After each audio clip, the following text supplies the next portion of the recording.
Vous avez peut-être grandi dans le monde des poupées Barbie, des Furbies, des voitures miniatures, des écrans magiques, mais cela pourrait vous surprendre de voir à quoi les enfants du monde entier jouent. Avec combien de jouets qui se trouvent dans cette vidéo avez-vous déjà joué? Assurez-vous de cliquer sur le bouton rouge pour vous abonner et ne jamais manquer une autre vidéo. N'oubliez pas aussi de mettre un pouce bleu si vous voulez jouer avec l'un de ces jouets. Aujourd'hui, nous parlons des 10 jouets les plus populaires dans d'autres pays.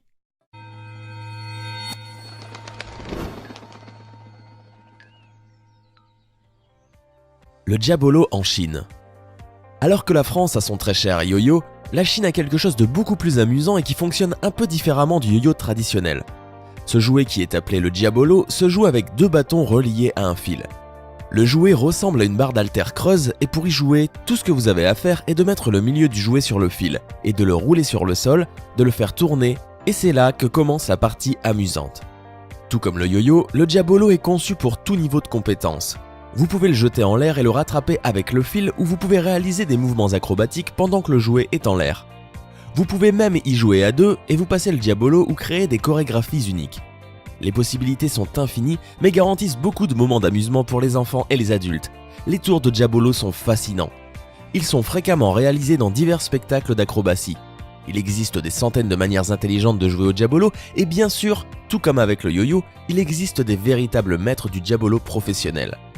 Ce jouet a d'abord été découvert entre 1386 et 1644 après Jésus-Christ et bien qu'il ait subi de nombreuses évolutions, il reste l'un des jouets les plus populaires en Chine. Les poupées de chiffon Maria au Mexique. Le Mexique a une longue histoire en ce qui concerne la confection de poupées de chiffon, mais celles-ci font partie des jouets les plus populaires que vous pouvez trouver. Elles sont appelées les Marias et sont fréquemment vendues dans les lieux touristiques. En fait, pour les touristes, elles sont l'un des symboles les plus représentatifs du Mexique. Elles ont été créées dans les années 1970 pour accroître les opportunités de travail des femmes au foyer mexicaines. Les Marias avaient pour but de représenter les valeurs traditionnelles du Mexique, mais elles sont devenues si populaires qu'elles se sont répandues au-delà des frontières du pays. Vous pouvez trouver plusieurs versions de la poupée Maria, mais elles gardent toutes la même structure du visage et les mêmes cheveux tressés avec plein de rubans mignons. Ces poupées sont principalement fabriquées à partir de vêtements et de divers matériaux qui sont facilement accessibles. Les grands-mères et les grands-pères mexicains ont généralement conçu ces poupées avec leurs enfants pour leur apprendre à utiliser différents matériaux afin de créer quelque chose d'unique. On pense aussi qu'en raison des matériaux utilisés, ces poupées sont un symbole de communion avec la nature et d'autres éléments terrestres. Les Marias demeurent influentes et en 2011, elles faisaient même partie d'un événement consacré à la mode appelé l'Hommage au Mexique, où de nombreux créateurs célèbres ont créé leur propre version de la Maria. La poupée American Girl aux États-Unis. La marque a été lancée à la fin des années 1980 aux États-Unis et vend donc des poupées plus vraies que nature, ainsi que tous les accessoires de leur vie quotidienne, version de luxe quand même. Ces poupées ont entre 8 et 12 ans et ont chacune leur histoire racontée dans un livre vendu avec. Au départ, il ne s'agissait que de poupées représentant une période historique.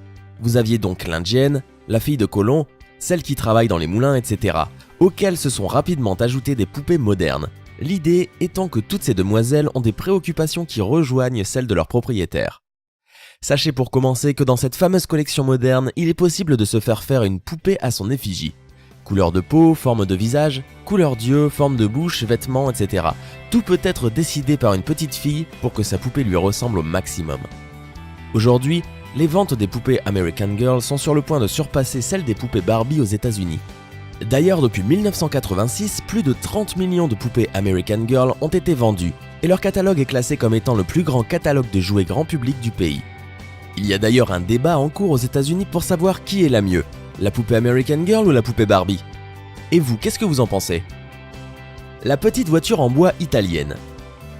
Si vous êtes déjà allé en Italie, on vous a sûrement proposé ces petites voitures en bois. Ces voitures ont été créées par une société appelée Tobeus. Et l'histoire derrière ces jouets minimalistes est tout à fait unique. Tout a commencé quand le futur concepteur est devenu papa.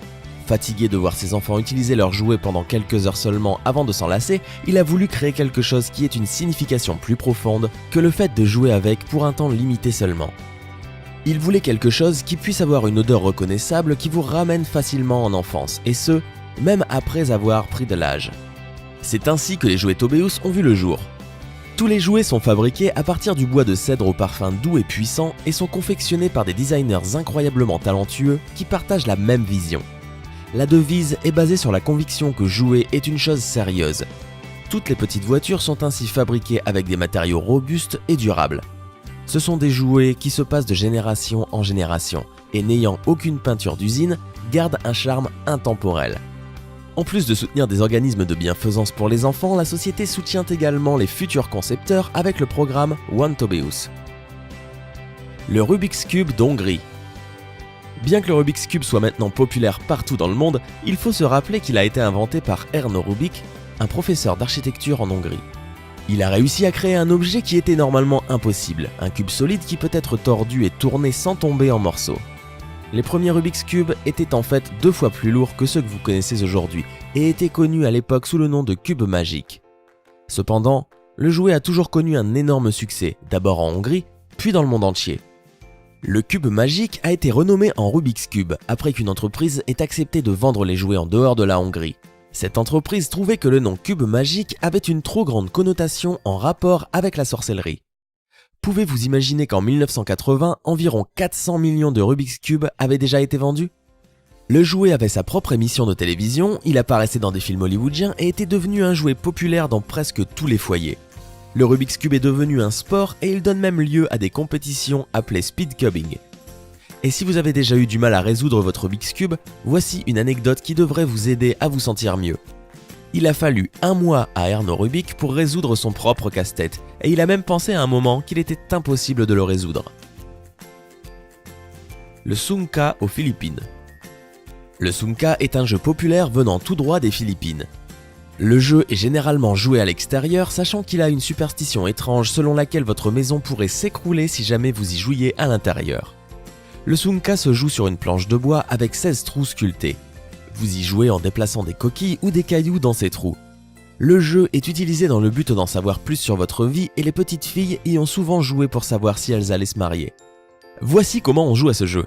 2 joueurs doivent s'asseoir de chaque côté du plateau de jeu et ils ont chacun 6 cailloux ou plus, qu'ils utilisent comme jetons. Chaque joueur prend ensuite un côté de trou. Pour voir qui va d'abord commencer, il lance les graines en l'air et quiconque en attrape le plus commence. Le joueur commence alors par laisser tomber les cailloux dans les trous dans le sens des aiguilles d'une montre jusqu'à ce qu'ils atteignent le grand trou qui se trouve sur le côté de la planche. Ils continuent à faire cela jusqu'à ce qu'ils aient utilisé tous leurs cailloux.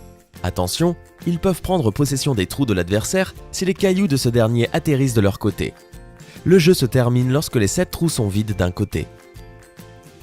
Les Playmobil en Allemagne. Cela ne marchera jamais. Quel entrepreneur n'a pas eu une de ses inventions contrariées dès sa naissance par quelques sceptiques, engoncés dans leurs habitudes ? Playmobil n'échappe pas à la règle. Présenté au Salon international du jouet à Nuremberg en Allemagne en février 1974, 3 petits bonhommes, un indien, un chevalier et un ouvrier, sont mal accueillis par la profession.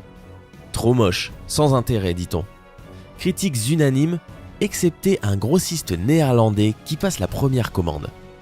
Les enfants sont très vite séduits quand à l'automne 1974, les premières boîtes Playmobil font leur apparition dans les magasins de jouets.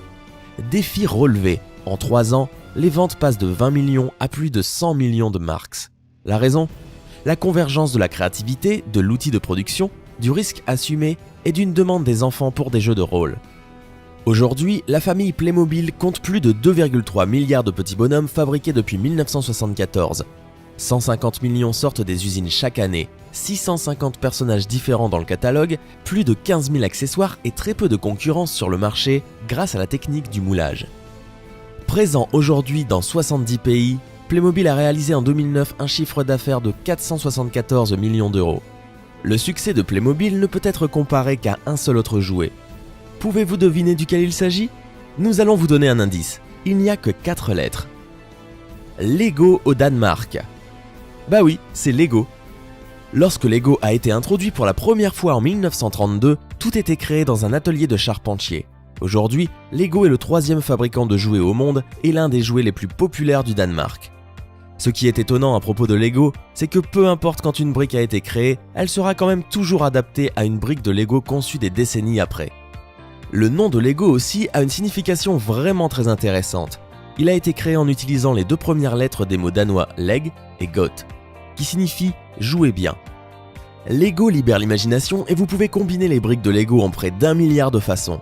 Depuis 1978, 4 milliards de pièces Lego ont été fabriquées et vous pouvez parier que tous vos personnages favoris ont leur silhouette Lego associée. La mission de Lego est d'inspirer et de soutenir les bâtisseurs de demain et on peut dire de façon certaine qu'ils ont atteint leur objectif. Certaines des structures les plus folles de Lego incluent le centre spatial Kennedy qui est constitué de 750 000 briques de Lego. Beaucoup d'artistes utilisent Lego dans le monde de l'art et ne travaillent qu'avec des Lego. Lego possède même son propre parc d'attractions composé de 20 millions de briques et l'une des plus grandes attractions touristiques du Danemark. On espère que cette vidéo vous a plu. Lequel de ces jouets préférez-vous? Dites-le nous dans les commentaires. Si ce genre de vidéo vous plaît, n'hésitez pas à vous abonner et à mettre un pouce bleu. C'est le meilleur moyen de soutenir la chaîne. Allez, excellente fin de journée et à demain.